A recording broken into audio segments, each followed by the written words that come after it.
Hello everyone, and welcome to a quick review of how to solve multi-step inequalities. Now, solving inequalities is very similar to solving multi-step equations, but there is one extra rule that you need to remember.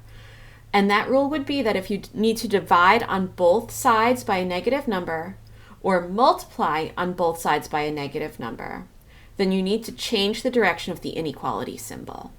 And I'll show you what that looks like in our first example. We have 7 minus 2t is less than or equal to 21. So I need to get my t alone here. I'm going to subtract 7 on both sides. Now, when you're solving inequalities, it's really important that you're careful to keep things on the side that they belong on. So this minus 2t is going to stay on this side. And it's less than or equal to 21 minus 7 is 14. Okay, next I need to divide on both sides by negative 2 to get t alone. So these will cancel, and I'm just left with a t here. But because I divided on both sides by a negative, the negative moves from this side to that side. It's going to switch the direction of this sign. So it's going to be a greater than or equal to now. So I switched the direction. It was pointing towards the 2t. Now it's pointing away from that side. And 14 divided by negative 2 is negative 7. So my final answer here is t is greater than or equal to negative 7. Now, in most cases, when you're solving inequalities, they do ask you to graph your solutions. So what I do is I put your solution answer in the middle of your number line. And I always put one number on each side. At least. You can put more. Now, if it could equal it, you're going to use a filled in circle, and t is greater than negative 7. The greater numbers are to the right. So it would graph like this, a filled in circle at negative 7 and an arrow pointing to the right. Let's do some more solving. In this one, notice I have a lot of steps on this side.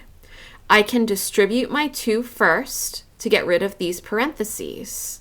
So I have 3 plus 2 times x plus 2 times 4. And it's going to be greater than 3.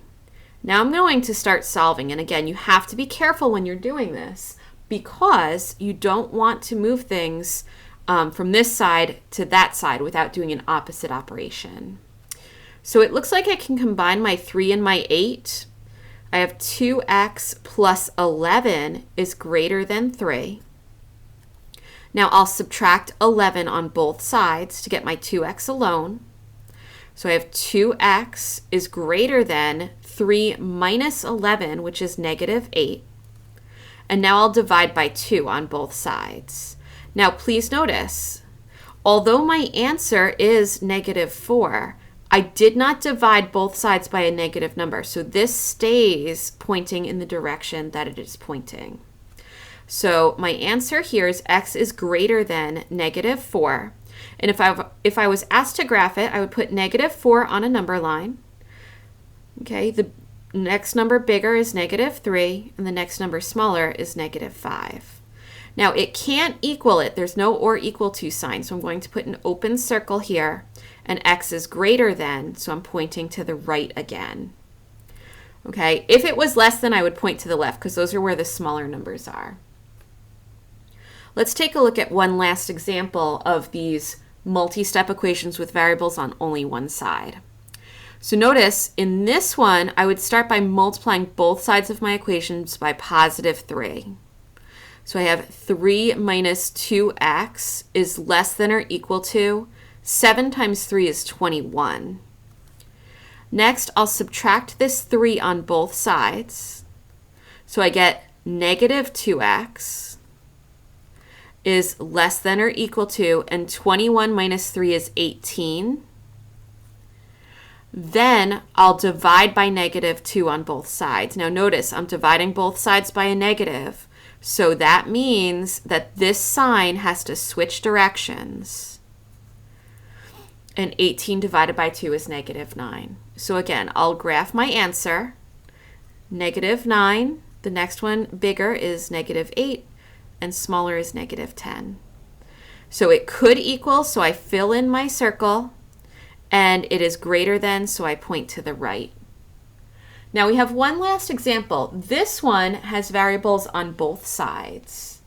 So when there are variables on both sides, I would simplify this side and simplify this side if I needed to, but there's really nothing to do. Now I'm going to get the variables to one side, and it doesn't matter which side you pick. I can either subtract the 5t or add the 2t. So I'm going to add 2t to avoid those negatives. And 5t plus 2t is 7t. And that's going to be less than, now notice this is minus 6, so it's negative 6. Now I'll subtract the 1 on both sides to get my 7t alone. And negative 6 minus 1 is negative 7. And finally, I'll divide by 7 on both sides. So t is less than negative 1. Please notice that this was a positive 7 that I divided by.